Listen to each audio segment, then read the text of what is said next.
Have you thought about this? You have been watching motivational videos and videos that teach you how to study effectively, but you still haven't made much progress after watching so many videos. Such videos usually reap millions or tens of millions of views. I think there are two main reasons. If you look around the world, you will see not so many people have made much progress after watching so many videos. The first one is that when some video makers share their methods, the methods they share require a high level of self-discipline or require you to reach a certain level to implement their methods. But they didn't mention that or they ignore it in their videos. So when you want to implement this method, you feel overwhelmed. In the end, you end up not doing anything about it. Here I will use my English learning experience to expound. During my university period, I tried to pay attention to English listening learning. So I used the CET6 English listening materials to learn. I almost didn't know what the speaker was saying if I didn't have the transcripts and interpretation in hand. I don't know how long I kept doing this, 2 or 3 days maybe, I don't know, and then I quit. What's the problem with that? Because at the time, my English listening skills were very poor. Probably my reading skills were also very poor. Because in the whole process of English learning, we pay very little attention to English listening. We spend almost all of our time on English reading. Because we don't test English listening. Even if we do, English listening doesn't count towards the total score. But after all these years not paying attention to listening, suddenly there's a test for listening, and we basically can't understand what's being said on the radio.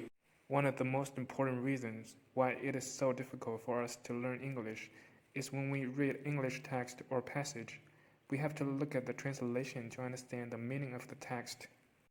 But for those video makers who give suggestions about English learning, they will probably already can read English without refer to the interpretation.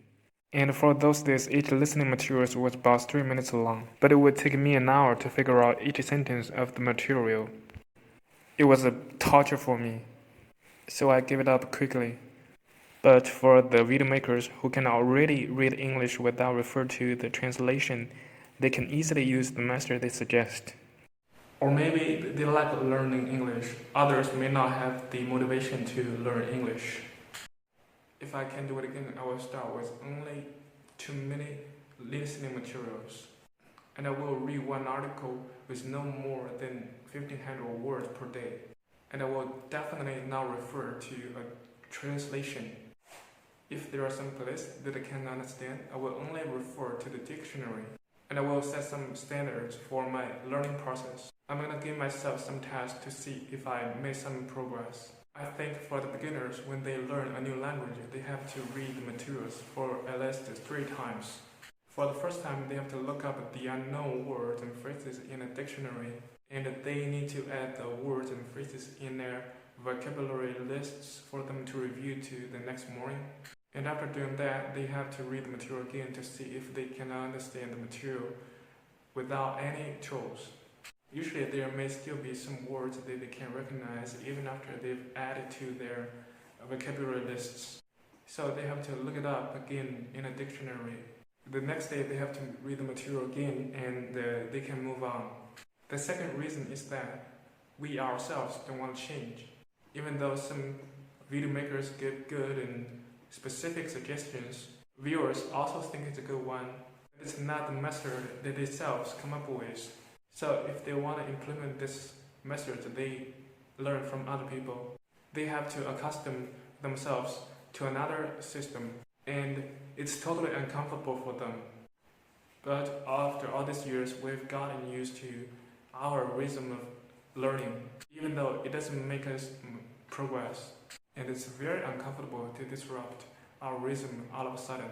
Before we go to sleep, we usually lie in bed and watch a lot of videos and sleep when we are sleepy. If you're not allowed to watch your phone or TV after you go to bed, do you think you can fall asleep easily? Finally, we can only improve by doing our own thinking. Once we come up with our own learning methods, and it's proven effectively through practice, we can better adhere to